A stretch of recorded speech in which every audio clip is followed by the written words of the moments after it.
You're listening to The Awareness Angle, the podcast that cuts through the cybersecurity noise to bring you the stories that matter, the scams you missed, and the risks that hit closest to home. We break down the last 7 days so you don't have to scroll through a dozen headlines. Everything we say is our own take, not our employers, not our lawyers, and definitely not approved by comms, but we like it that way. I'm Matt Davis, and joining me, as always, is the man behind the magic, the edit, and most of the funny titles, Luke Pettigrew. Hello, Luke. Hey, Anne. Hey, everyone. Did I bamboozle you with another new intro? Every week's like something new. Yeah, it's changed. Always evolving. Every week's different. I'll find one I like at some point and then stick with it. But for now, we're just keeping it fresh. Yeah. How's your week been? Been good? Yeah, not too bad. It's been warm. Today's been a bit cooler, but it's been warm in the UK. Yeah.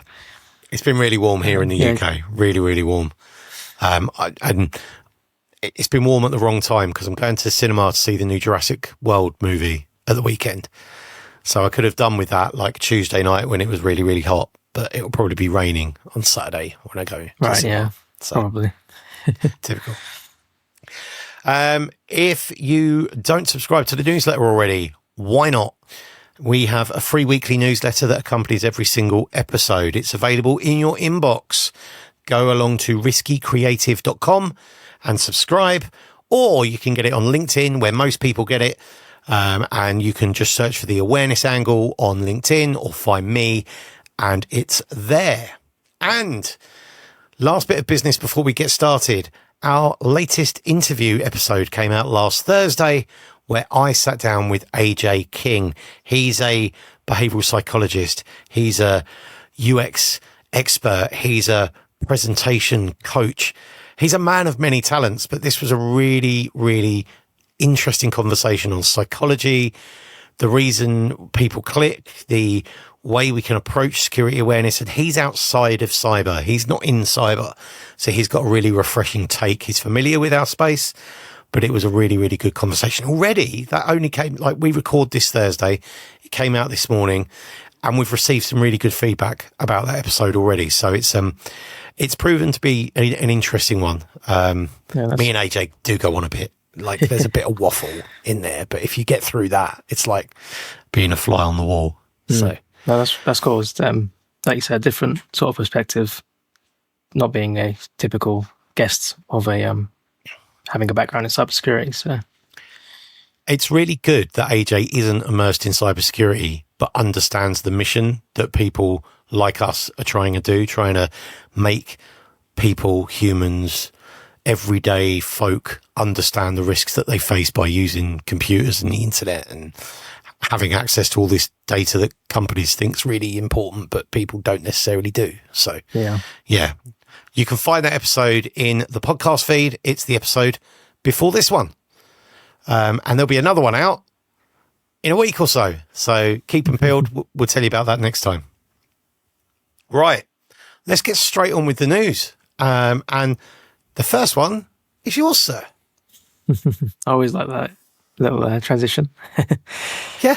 Yeah, so first one sort of touches on the last episode where we spoke, well, not the interviews, the one before, but we spoke about SMS Blasters. Yeah. And this is a story that's titled Google's Unbeatable Pixel Upgrade Just Left iPhone Behind. So it's a new feature. Sorry? Just before you continue, SMS Blaster is a backpack or a box. People walk around and just shoot a load of SMS messages out to all the mobile phones in the area, bypassing any security protocols, and they can make them look like they're from Royal Mail or DPD or FedEx or the, anyone or everyone. Tricks the phone to connect to this rogue sort of network to receive these messages. Like an SMS hotspot. Yeah, basically. And it's a new wave of attacks. I think it's organized criminal gangs in China in this story. So they're disguising messages around unpaid tolls, undelivered packages, traffic violations. So essentially, phishing texts. But these are coming straight from these SMS blasters to the phones.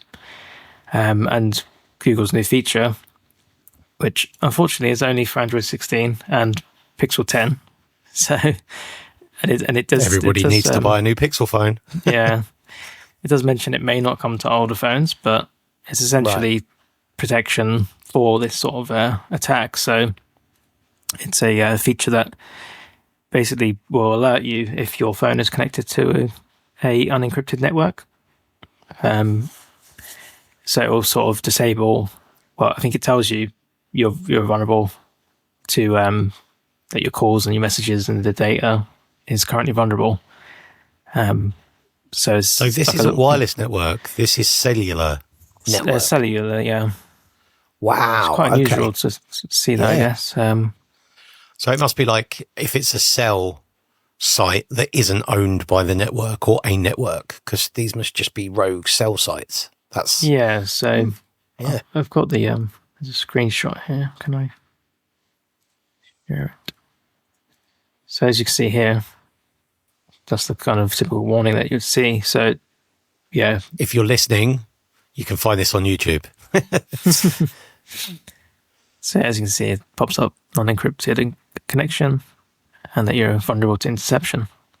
Oh, that's cool. You're connected to a non-encrypted cellular network. Your calls, messages, and data are vulnerable to interception. So this is different. This is completely different to like connecting to an insecure Wi-Fi. This is like out of your control, pretty much. This is you are connected to an insecure cell site, mobile network. Wow, that's cool. Essentially, it talks about how Google, I think they disable 2G connections or allow you to do that, but obviously there's a title says iPhone doesn't let you disable 2G, but that's kind of how cellular works at the moment, I guess. But obviously it depends on if you're connected to 4G, if you have a 4G or 5G connection, it goes through that sort of thing. But yeah, I guess you could still be walking around and be hit by an SMS blaster. You see, it's funny you mentioned 2G because I know many of the phone networks are moving away from 2G. Yeah, that's true as well. So I just looked here, Virgin Media O2 here in the UK are withdrawing access to 2G and 3G networks for inbound roaming services from October the 1st this year. But 2G is still going to be available for emergency calls where 4G coverage isn't available.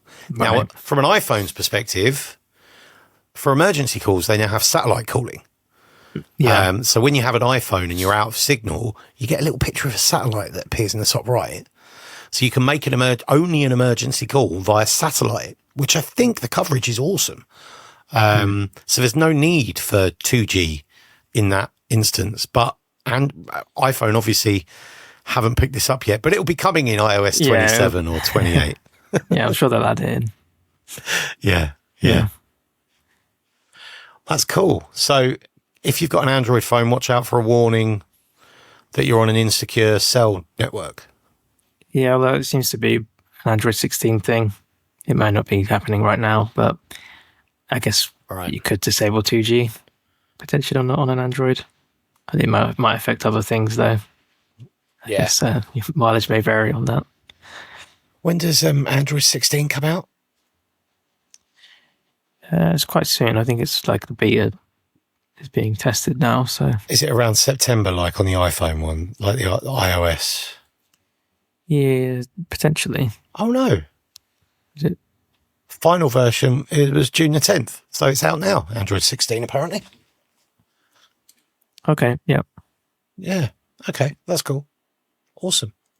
But your handset has to be compatible, and only those premium tier, like Pixels or stuff like that, will be. Yeah. Yeah. Cool. Right. Next story. Canada bans Hikvision over national security risks. So this doesn't really come as a surprise. Canada has ordered Hikvision to cease all operations in the country and has prohibited the purchase of Hikvision products within government entities. So Hikvision are headquartered in Hangzhou, China, and is partially state-owned. Hikvision Digital Technology Co. Limited, known internationally as Hikvision. They manufacture and sell CCTV systems for civilian and military purposes. And the Canadian government have basically prohibited the purchase of these for use in government departments, agencies and Crown operations. And they're conducting a review of existing properties to ensure that legacy Hikvision products, so any that are there already, aren't going to be used going forward.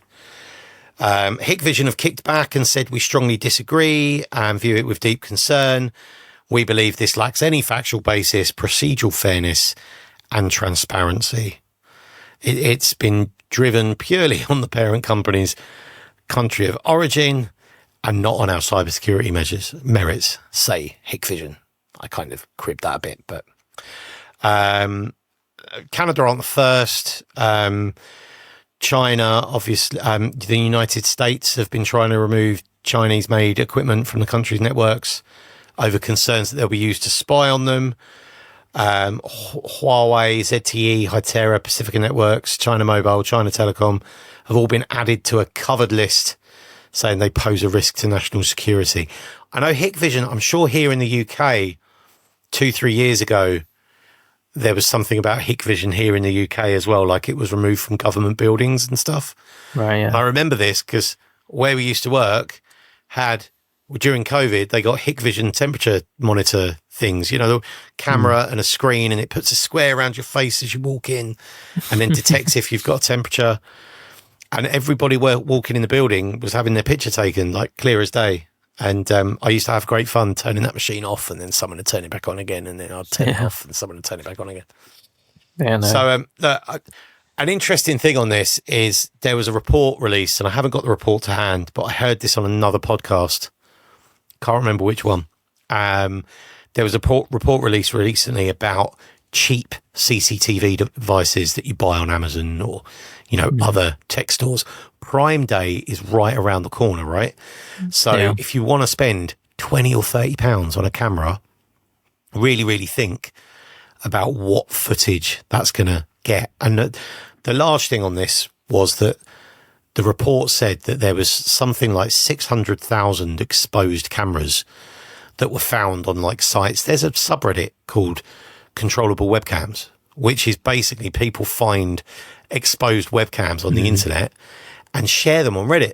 And people can go there and many of them can move the camera around and they're all exposed to the internet completely open. It'll be a cafe, it'll be a shop, it'll be a back garden, it'll be a library, So if you are, the message on this other podcast was if you are going to buy a camera, if you are going to buy an online internet connected camera, buy a well-known brand that you can trust or get one that does local storage.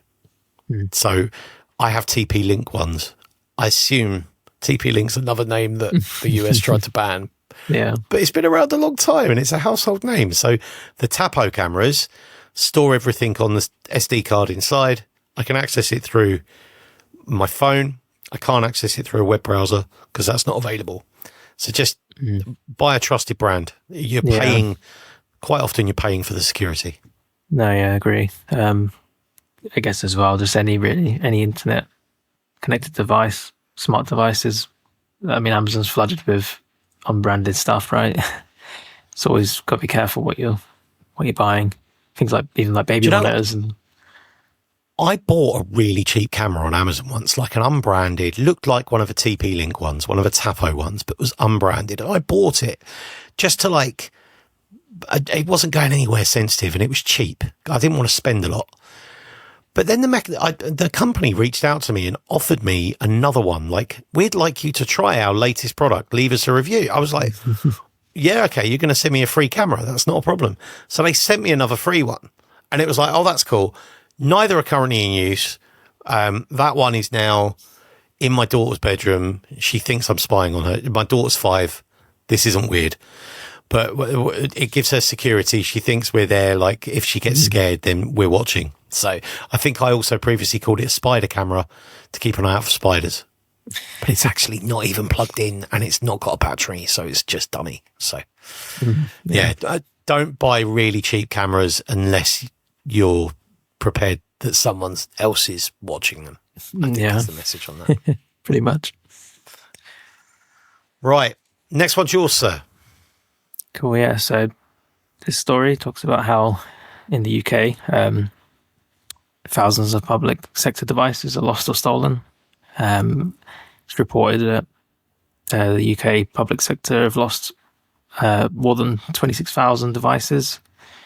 And this includes laptops, phones, tablets over the last 2 years. Over 2 years? Yeah. 26,000 devices? And wow. You'll love to hear that the biggest offenders include the Ministry of Defence, HMRC, and the Home Office. Oh my God. There's over 1.3 laptops, billion phones, and pounds tablets. £26,000. Let's play devil's advocate that each one of those is what, 500 quid? I mean, wow. But the data, my God. Go on, sorry. Yeah. I digress. So, yeah, I mean, it says here about how it's been reported that they don't know how many were encrypted, and it's unclear whether the data is accessible. So you're probably going to find something on eBay or a car boot sale. So yeah, it's obviously a huge exposure of sensitive, confidential data.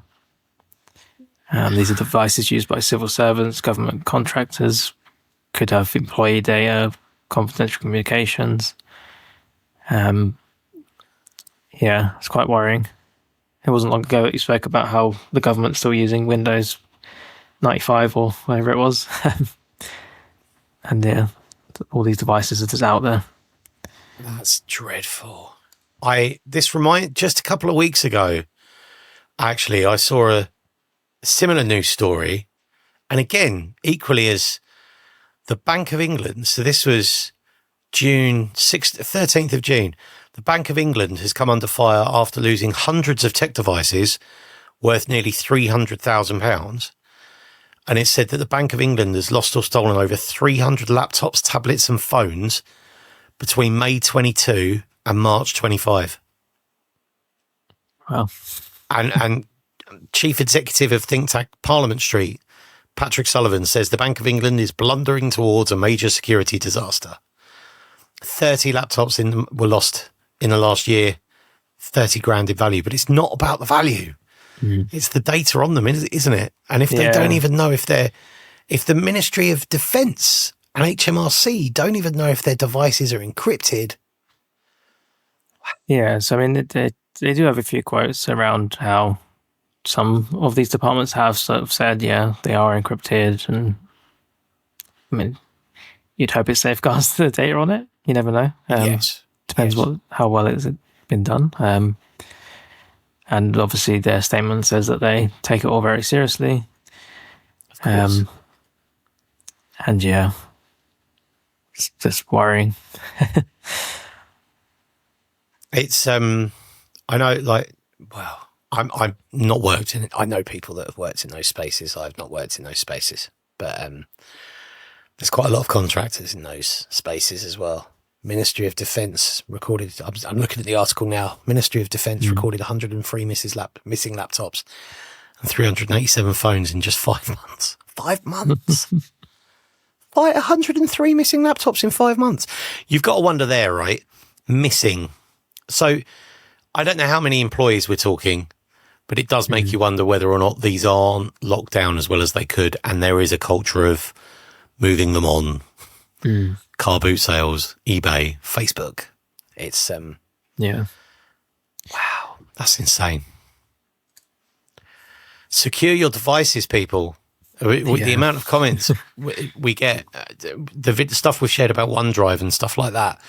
Lots of people, technical people that watch our videos on TikTok and on Instagram, think that MDM, mobile device management, is easy. They all claim, oh, you can do this with Intune, you can do this with Jamf and stuff, but it's not always quite as simple as that in massive organizations, massive legacy corps, or, small businesses. There's probably this sweet spot in the middle where it's really easy. Many organizations, it's probably simple, but Yeah, I guess you end up with a lot of rogue devices that just go missing. Either they're stuck in someone's drawer, or they've been nicked, or just left. Yeah. This doesn't even mention people using their own devices. Like, the amount of shadow IT in these organizations must be huge as well. For anyone that doesn't know, shadow IT is like IT that isn't owned and managed by the business. It's the stuff you don't know about that is accessing your resources. Yeah. That's frightening. Right, moving on. Cloudflare AI bot blocker. So Cloudflare is rolling out a powerful new tool. Let's start that again. Cloudflare is rolling out a powerful new tool to help website owners block AI bots from scraping their content. These bots are often used to train large language models, ChatGPT, all of these different AI tools. They crawl the internet, copying text, images, and data, frequently without permission. Much in the same way that Google search engines do, because you want to be ranked on Google. So your websites traditionally are open to being crawled, because that's how you get ranked on the search engines.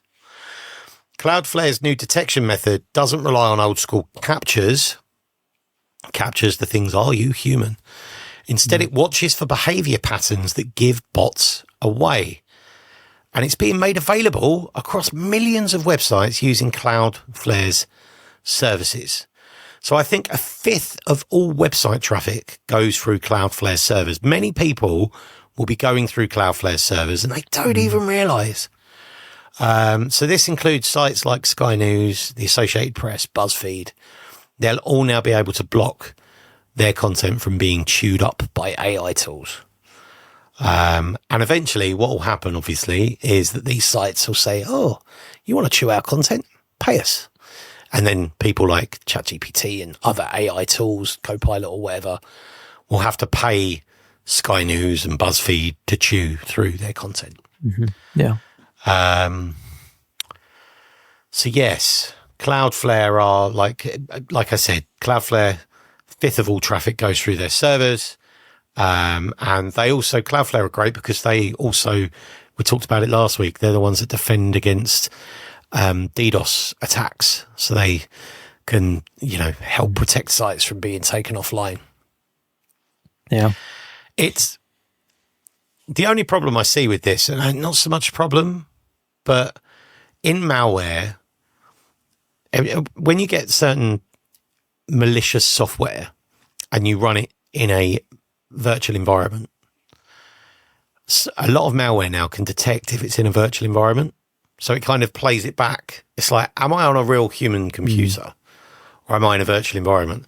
So I wonder now, are these AI tools going to try and spoof humans to get past the bot detection? Like now, I'm going to act human. I am human, honestly. A bit like that scene from Prometheus with, where we did some work on it once with something. Do you remember? David, was his name David? David, yes.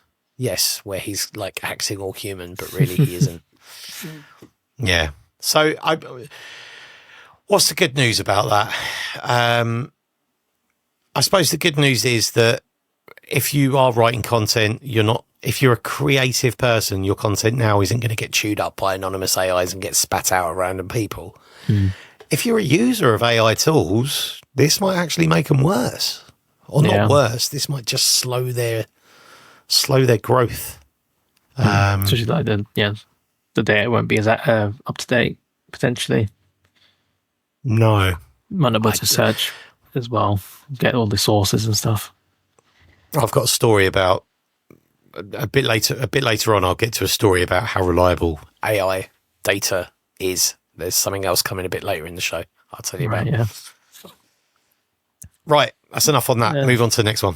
Yeah, so the next one we've got here is ex-student hacks university for cheap parking and sparks a major data breach. So a former electrical engineering student at Western Sydney University has been charged with a series of cyber offences after allegedly hacking their university system over several years. And it was initially an attempt to get discounted parking. And become quite serious. They've been accused of accessing internal systems and altering academic results, stealing over 100 gig of data on staff and students. And they reportedly threatened to publish or sell the information unless the university paid off her ransom of 40,000 Australian dollars. Jeez. So it says here on this article that the individuals known online as their handle of Birdie, and they were arrested in late June after a police raid. And 20 charges I think they're being faced against that. God. So quite crazy. You have to wonder if they'd have just stopped at the parking. Yeah. Would they have got noticed? If they'd have just carried on getting free parking just every day, would they have noticed? Well, wasn't that film? Was it Brewster's Millions? There was a film where they took a penny off. I'm sure it was Brewster's Millions or an old film where it just took a penny off every transaction, and it like racked up, and then I think they got greedy and got caught or something. But yeah, I guess it's kind of you'd have just stopped at the parking, you'd have got away with it. Yeah. That's mad. I mean, it's gone too far, and all of a sudden things get real. You know, when you're changing results and then you're stealing data, that's when things extortion for money. 20 charges, did you say? 20 different charges? Yeah, apparently. Well, the parking's probably getting access is probably one. Changing the parking is probably fraud. So there's probably 2 or 3 associated with that. But wow, that's insane. It says as well how it prompted the university to review its cybersecurity posture around access and monitoring. Well, something good's probably come from that. Yeah. That'll bring it. I'm going to jump around now. Another story I had was a secondary school in Cornwall had to close for 2 days due to a cyber incident. So this made local news. This wasn't like a big, massive. I think it did get featured on the BBC, but Richard Lander School in Truro said on Facebook that an external issue had affected its IT systems, but there was no evidence of personal data being compromised. And it basically said that if students could bring in packed lunches, because it's affected their way they can pay for food or something like that. So the disruption was kids had to bring in a packed lunch. Okay. But a little bit of digging on this got me thinking about, and this is obviously in the UK, not Australia. Did you know, so there was recently a report released, the Cybersecurity Breaches Survey, and this is a government report. It's available on gov.uk. We'll put a link to it in the newsletter. UK educational institutions were surveyed. It covers primary schools, secondary schools, further education, higher education. And in summary, 60% of secondary schools reported a cyber incident in the past 12 months. Wow. 60. 44% of primary schools, 85% of further education colleges, and 91% of universities. And phishing was obviously the top attack type. Mm-hmm. And phishing was reported in 89% of breached schools. Interestingly, ransomware affected a smaller percentage, approximately 3 to 7% of schools, but 15% of further education or higher education. And the impact on this, 20% of affected schools couldn't recover systems quickly. 4% of schools took more than half a term. That's like 5-6 weeks to recover. So yeah, the mad thing is educational settings aren't, private ones might be different, but typically educational settings aren't allowed to pay ransom. Yeah. So if it is, that's why the ransomware figures are quite low, I think, because it's probably just opportunistic and it lands. And but they're not allowed because they're government owned and the Department for Education's not got loads of money. They can't pay a ransom. So it is literally just disruptive. Yeah. Probably is some pupils in some cases and students.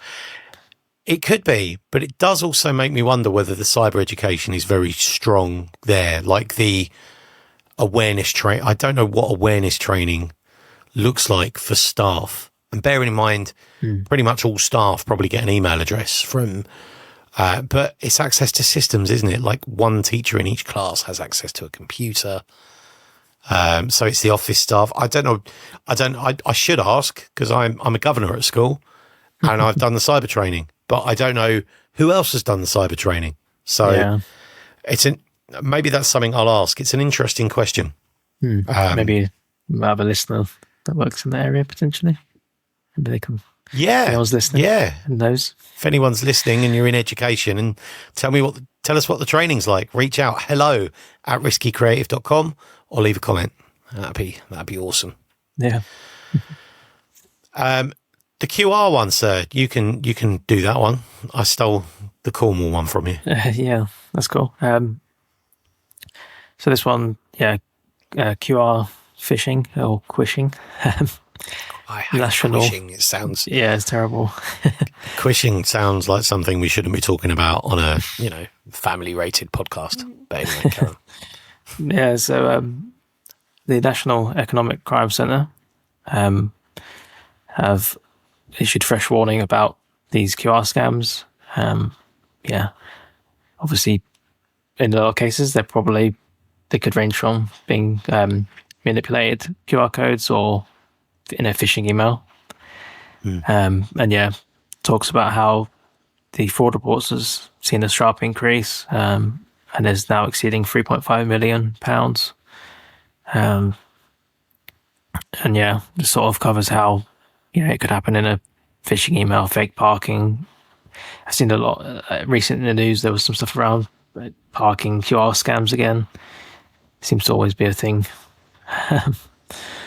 So a couple of comments there. £3.5 million lost means nothing to no one because that could be one big attack costing £3.5 million. They need to explain that in a better way to make it more impactful. Action Fraud have published that figure and they need to be saying how many people have been impacted, what is the impact been other than £3.5 million? Because that doesn't mean, it's not relatable to anyone, really. The other thing you say about parking, the government need to hurry up because they were making we spoke a few weeks ago now about standardizing so you don't need a different app for different car parks. Like you can use multiple different apps in the same car park. And they need to make that a thing. So everybody has their own trusted parking app and they don't have to scan a QR code in a car park to get rid of QR codes. Yeah. Most of this problem goes away. There's a time and a place for QR codes, but in a public space probably isn't it. Yeah.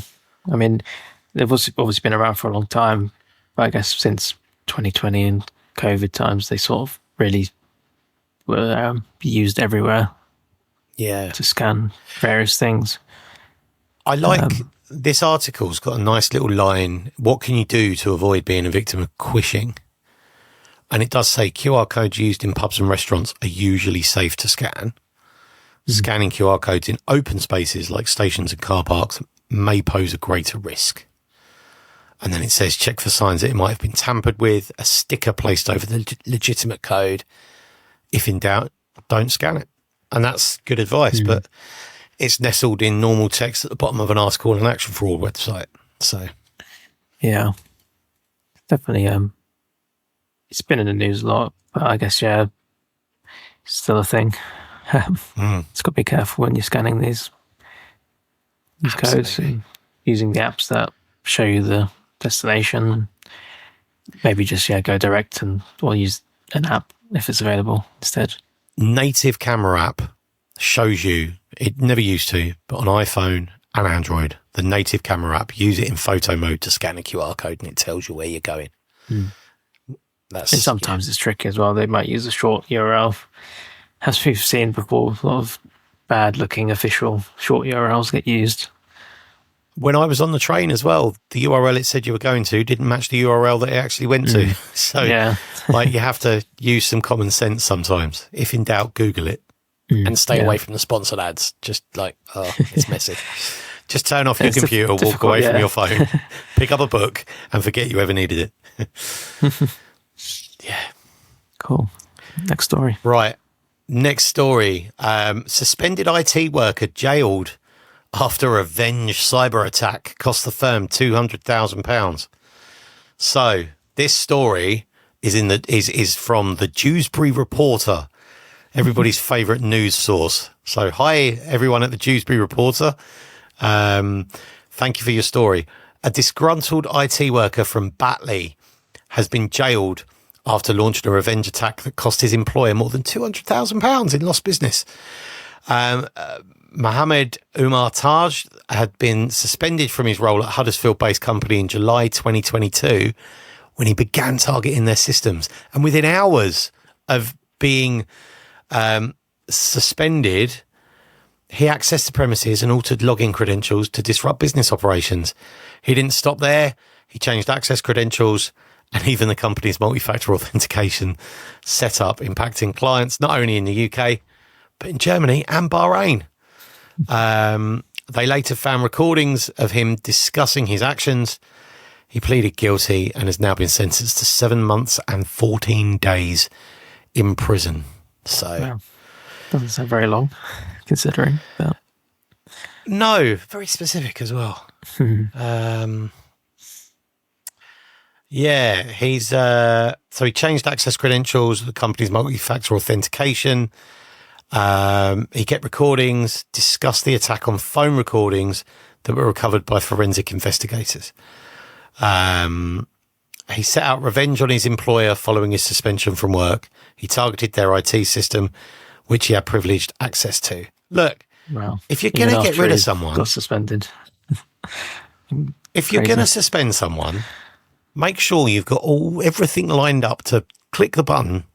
And if it doesn't work that quickly, you need to make it work that quickly. Oh yeah, like review your processes. Preemptively do it. Like, supposing, like, if I went into work and just like decided to wreak havoc and got suspended, they need to be able to block off my access almost immediately.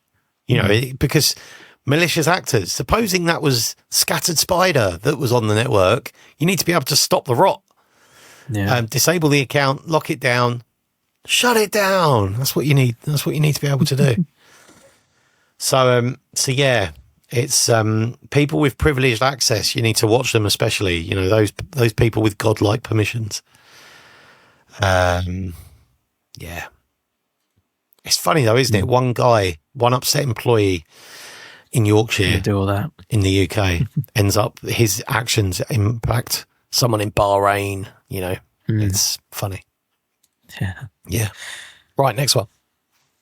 So this is the final news story, potentially.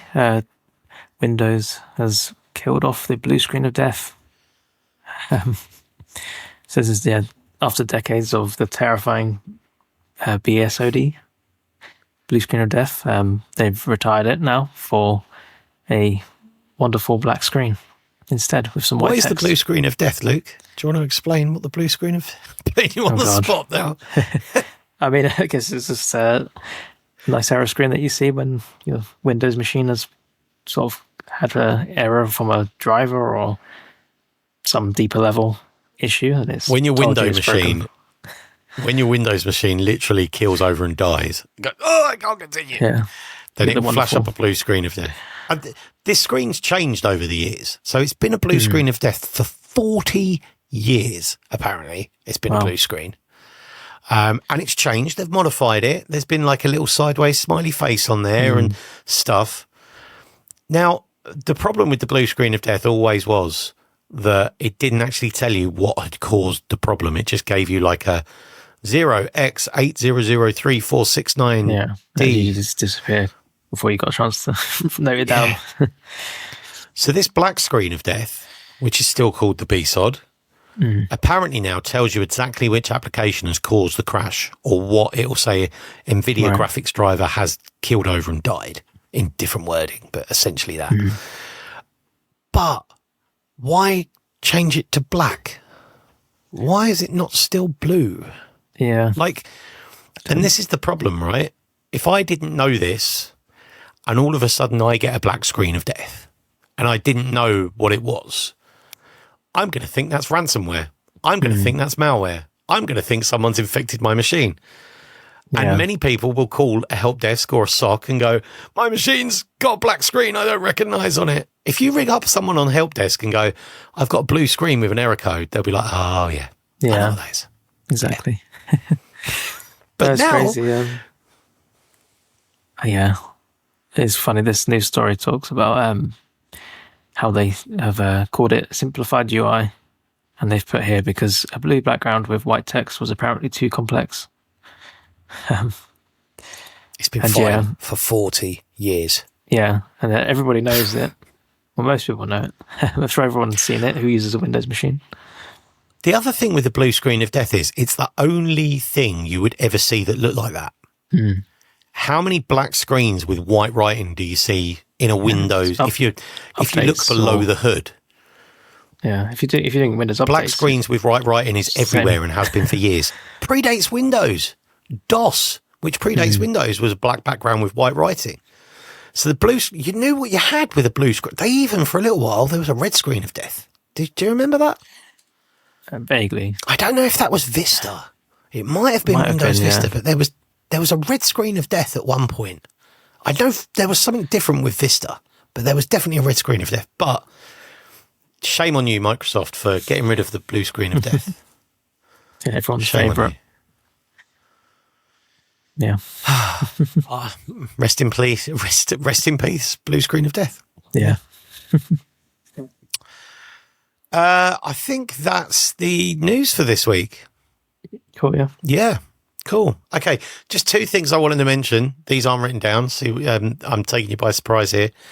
The SANS Awareness Summit in August in Chicago. If you're as a security awareness professional, get yourself to Chicago for the SANS Security Awareness Summit.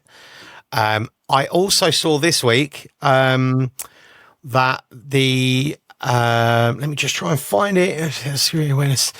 The IASAP, the International Association of Security Awareness Professionals, have got a thing on for the days before the SANS Summit. So if you're there for like the Monday, Tuesday, Wednesday, Thursday, Friday is SANS. And just before that, you can do the IASAP stuff. If you go to iasapgroup.org, you can find out all about it there. They've got their summer meeting August 11th to 13th in Chicago. And if you're not in Chicago and you're in Europe and you can't quite afford the flight to Chicago and the hotels in Chicago, then a much cheaper option, but still equally as cool, is Huficon, the Human Firewall Conference, which is in November in Cologne. And I booked my flights this week for about 50 quid. So 2 days in Cologne. It's a Tuesday and a Wednesday.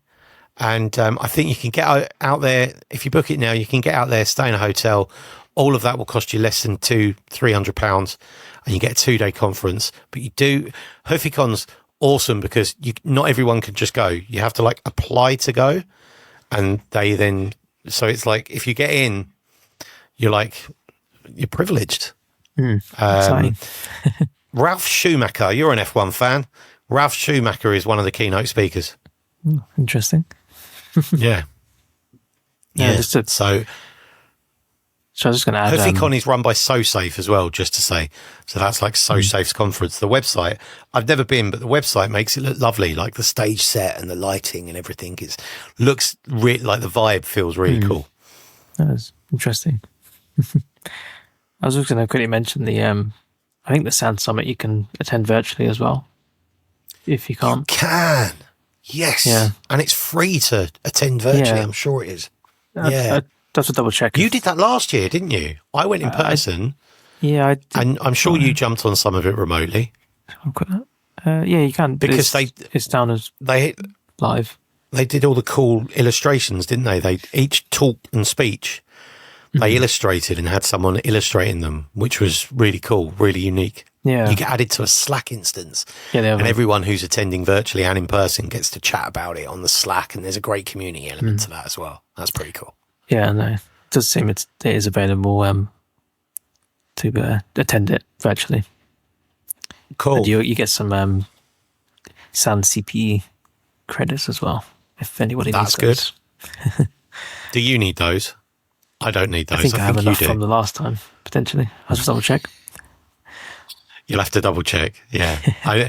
Careful with the CPEs, because apparently they can creep up on you. I've not, the qualification I've got isn't CPE based, so I'm all right. And yeah, so the Huficon as well is available on demand. All the talks from last year are on there, actually, on humanfirewallconference.com. So that's really cool. August and November, you're sorted. There's 2 really cool things in our space, which is cool. Yeah, amazing. Right. Topics. Do you want to kick us off this week with the topics? Yeah, sure. So I've got a few. There's 2 quite simple ones, but I saw an interesting video this week from our favourite YouTubers. We've mentioned them before, I think. Corridor Crew. Corridor Crew Digital. are cool. They're a bunch of VFX artists, aren't they? That they started doing content during COVID, when like production stopped.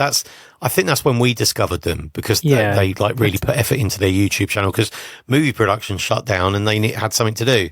They're a really cool bunch of people that do lots of cool things, recreating effects and doing effects. Yeah. What's this one that we're talking about? Yeah. So this video they've released a few days ago is, can we teach our moms to spot fake AI videos? That's how relevant is that? That's amazing. We can potentially play for a few minutes, maybe, a few seconds, but it's definitely one to check out. It's quite an interesting one quite relevant to everybody, I think. Let's just give it a little preview. Hang on. Yeah. Hi. I'm sure you've seen some pretty realistic AI videos hitting the internet recently. There's a comment at the top of every one of these videos. My parents are cooked. My grandparents are cooked. I'm seeing it over and over again. Cooked? He's not wrong, is he? At all. No. That's exactly that's brilliant. That's really cool. It's goes through various different sort of typical scams and how to spot them, and they ask their mums if they think it's real or AI. It's quite a fun video. Cool. Yeah, I thought it was worth sharing. And yeah, there got a couple more things that I saw this week. So I was buying some IKEA gift card e-gift cards online on the official IKEA website. And during the checkout, I spotted a nice little warning. I can pop it up on the screen as well. So just after the terms and conditions, let me have to click to accept them. It says, be scam aware. If you've been asked to purchase a gift card to pay for a service or item, or buy a gift card on someone else's behalf, you may be getting scammed. Never make a purchase on behalf of anyone you don't know or trust. And yeah, I've never seen anything like that before on a checkout page, especially gift cards. Do you know what? Do you know why that's awesome? Because it's right there in the checkout flow. Like, this is something AJ from our interviews won. This would be a great one to discuss with him when we get him back on, because this is right in the user experience. It's not hidden anywhere. It's not a banner off to the side. This is literally your eyes scroll through it as part of the checkout, and you kind of read it. It's there. It follows the natural flow. So well done, IKEA. That's a useful nudge. That's kind of a good security nudge there. They've made a conscious effort to put it right in front of the user and make them consume it. So that's cool. Yeah. Well done, IKEA. I guess it could be maybe a little bit flashier, a bit more eye-catching potentially. I thought as well, I think I said it to you, in the future, I'm sure we'll see them as being checkboxes or something you can't actually check out until you've read it and confirmed it's not a scam sort of thing. I'd see benefit in that. I can see people going, oh, it's another, we don't want the user to have to click anymore. I could see a space in time when some kind of legislation is passed that a user has to do that, like a user has to acknowledge that they're aware, and it would protect the company as well. Maybe it's like, by ticking this box, you have no recompense. You know, if by ticking this box, you agree that this isn't a scam, and then if you come back and want a refund, you can't have it because you tick that box. Yeah, but maybe. Yeah. So for yeah, that's good. Nice one, IKEA. Well to see if other people do that for gift cards. Yeah. And then just one more I saw. So, I mean, I'm sure many people in the UK saw this. Our beloved WHSmiths got rebranded. So I didn't see this email, and I heard ages ago that this was happening. But if you went up to most people in the street, so anyone who isn't familiar, WHSmith, 200-year-old UK brand on the high street. I used to work there as like a 20-year-old on their music counter selling CDs and cassettes, in between working at another music store. But WHSmith's been around for years, sells stationery, magazines, jigsaws, books, news, sandwiches, music, everything. And WHSmiths are in train stations and airports, and I think that they're the brand will survive. That makes money. But they sold off the high street stores because the high street stores didn't make any money.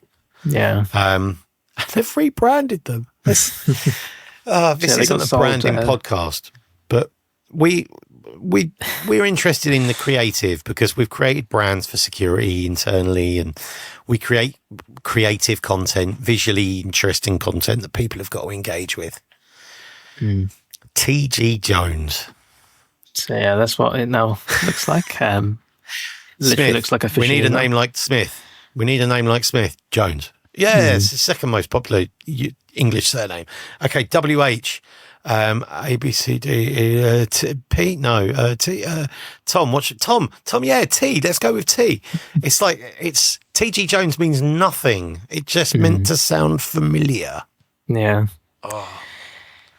When I saw this at first, it kind of just looks like a phishing email. The typical really bad branding. There's no branding there. It's just looks like a really bad HTML sort of crafted email.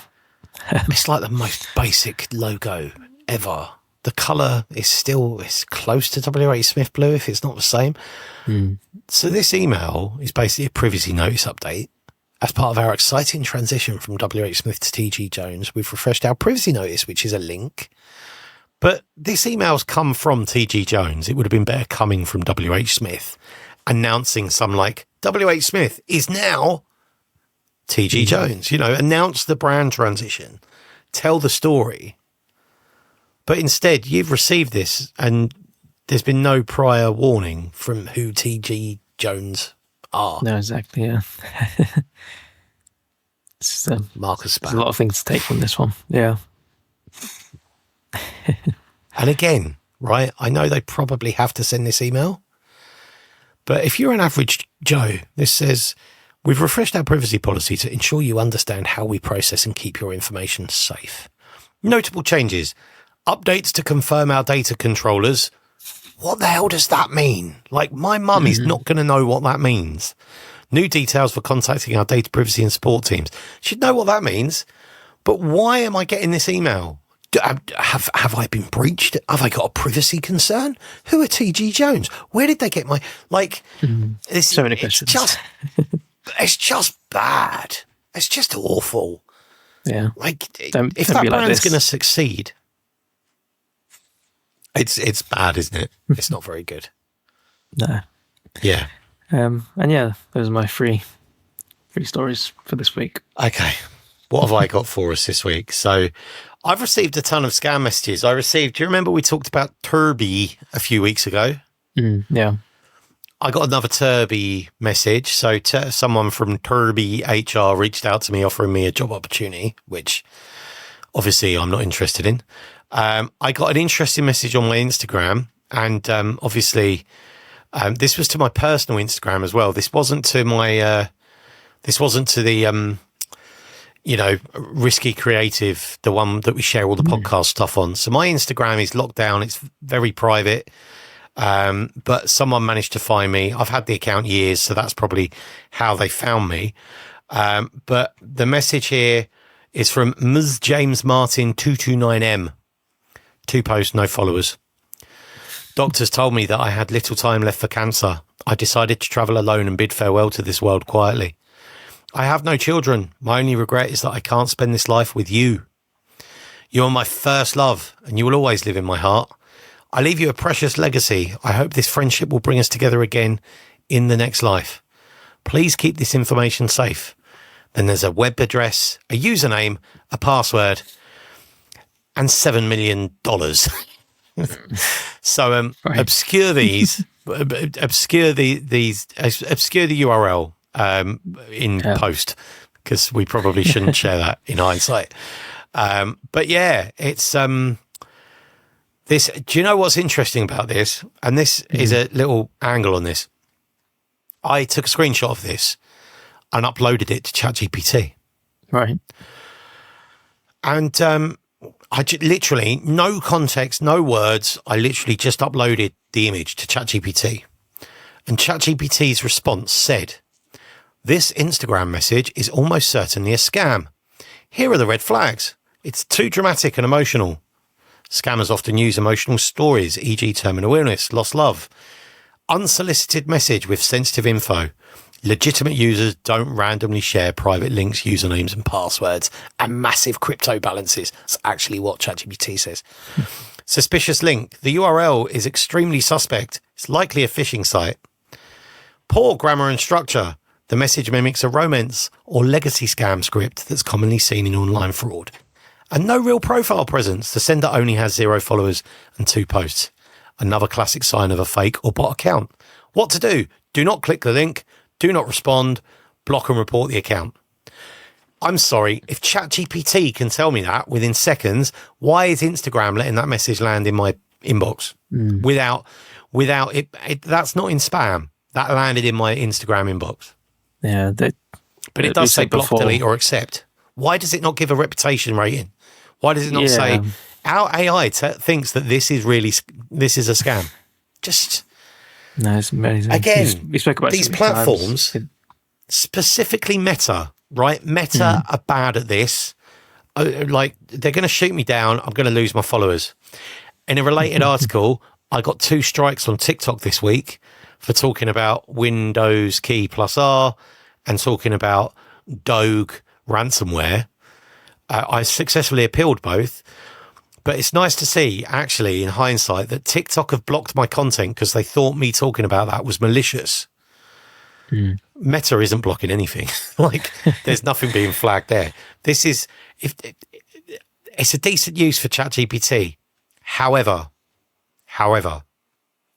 the other thing I picked up on in relation to this, and this was a news story I saw, completely unrelated, is that AI chatbots are increasingly being tricked into recommending phishing sites, and scammers are taking full advantage. So new research from Netcraft found that GPT 4.1 models, which are like the latest models on ChatGPT and stuff, only gave the correct login URL for major brands 66% of the time. That's 2/3. 29% of responses pointed to dead or suspended domains, and 5% sent users to unrelated or legitimate sites. So if you're just poking at this and you see a pattern in dead or unrelated domains or suspended domains, as a phisher person, you could buy those and host a phishing site. Yeah. And what we're seeing more and more of is a move away from organic Google searches to people using ChatGPT and Copilot and Gemini as a source of getting information. So some of the ways that people would have used search engines, they're now using AI in that way. Yeah.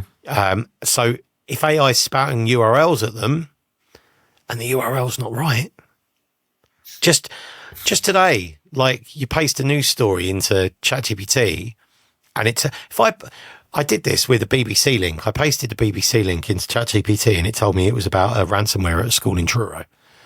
And I was like, no, actually, that's about Cloudflare. And it's like, oh, sorry, thank you for telling me. Yeah, sorry, I got that wrong. Here I go again. And it's like, dude, just go to the URL and find it. So you need to be really, really, really careful about what your AI is outputting, because it's amazing that I can upload a screen share. It's amazing that I can upload a screenshot and it tells me quite correctly what the red flags are. If you work in a cyber function and you need to quickly and easily disseminate a phishing email or something, straight away there, I've got 5 red flags and 3 recommendations to make to end users, which helps me shape an awareness campaign. But as an end user, I feel Instagram should be doing that for me and then telling me that it's malicious, or going, our reputation scores this as a amber face or a sad face. Therefore, don't trust it. Do you know what I mean? Yeah. Like, only click on this. You can't click on this until you confirm that you know this person. It's much in the way you can't message someone on LinkedIn, like, that's too disconnected from you, unless you know their email address. You can't connect with just a random if they've got their security set a certain way. Right, yeah. That was the first one I had. I had just a couple more things. I've been trying out this. I've got this new Yeti mug, right? And I got this from Adaptive Security. So I had a demo of Adaptive Security. Their tool, I need to have another demo. Their tool's awesome. Like, it's got, you can use like build AI training, and it's really, really cool. So they sent me this Yeti mug. The Yeti mug's too good, because I've had this since we started recording an hour ago, and it's still kind of too hot to drink. Not that I'm ungrateful. It's amazing. But yeah, so Adaptive Security is the only security tool that OpenAI have invested in. So OpenAI have backed Adaptive Security, and it's got a load of cool AI functions. Like, you can, like, I need a training course on Turby HR SMS scam, and it will like generate it for you, and you can say what you want it to. It's really, really cool. And it does a load of other cool stuff. Put dodgy URLs in it. There is that. They've got cool deepfake stuff as well. The deepfake stuff was like awesome. So have a look at. We'll do some more. I'll probably get someone from Adaptive to come on and have a chat with us or something on an interview show. But if you are looking for a new platform, it's worth having a look at Adaptive, especially if you like your AI toys. And thank you, Adaptive, for the mug. I have to give a shout out to our friend Hayden as well, because I forgot to shout out the Know Before fishermen are awesome. Pam also asked if I had a fisherman, so Hayden gave me those for the boys. So thank you. Know Before Lego is awesome. I wanted to mention just quickly, I had a quote featured this week in a report, which is cool. The report came from, let me just get it up here. So this is from KeepNet, and it's the new hires phishing susceptibility report that they've got. And basically it talks about the phishing susceptibility for new hires. I've got a little quote in there. It's a really interesting report, actually, and talks about gamification, AI-driven simulations. It's run by KeepNet. We'll put a link to that report in the newsletter, so you can get a look at that, and you can register and get a copy of that. So that's cool. Hello, everyone at KeepNet. Right. None of these are sponsored, by the way. This is all, no one's paying me to say that. I did get a free mug, which is cool. Yeah. The last one I wanted to mention, I saw this post on Reddit. And this post has since, so I saw this post on Reddit 2 days ago, and the post was titled, "Man Found Out My LinkedIn Profile While Playing CSGO."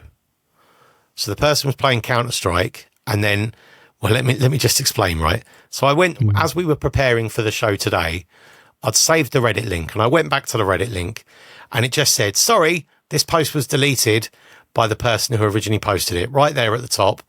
Sorry, this post was deleted by the person who originally posted it. I was like, oh no, I thought that was a really good story. So I was like, damn. So this person deleted it. Doesn't matter, because the Wayback Machine, thank you, archive.org, saved the day, essentially. Let me just get this up. And I managed to find a screenshot of this very part on the Wayback Machine. Here it is. So, 2D86. And the funny thing is, right, you don't even need to use Wayback Machine. If you just Google that man found out LinkedIn profile when playing CSGO, the user's username comes up on Google search. So you have to be really careful about what you post online. So this was on the Steam, the gaming platform. I was playing CSGO today, and while in game, someone on the enemy team found my real name and LinkedIn profile and posted them in the chat. I do not have my real name on Steam, neither the city I live in. This is super scary, honestly, and I do wish Steam takes action. Has anyone encountered something like this? What should I do? And then it comes back and says, later edit, solved. They used my Steam ID.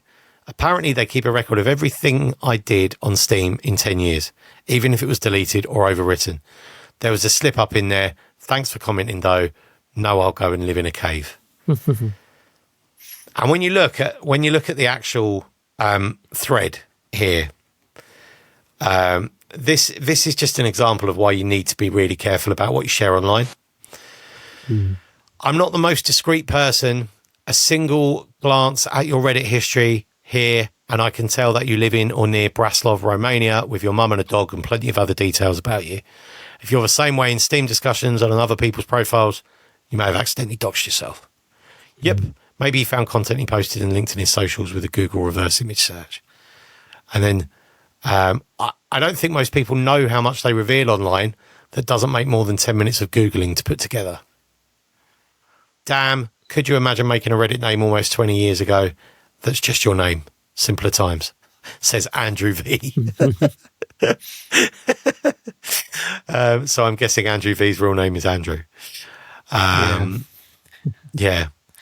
That's why it's hilarious when people think Reddit is anonymous and isn't social media. So yeah, there's lots here. This guy just typed your nickname on Google and found you. Steam is not responsible of data you publish on the internet. This one I thought was quite good. Digital footprint is real, man. You can find anyone's real info with even the smallest amount of information. It could be certain keywords you use, reused usernames, forums, and anything that exhibits a pattern. And if you're the type of person to have a LinkedIn, then you've definitely got some stuff out there. That's why I don't talk online. You'll get humbled real quick if you meet somebody willing. Yeah.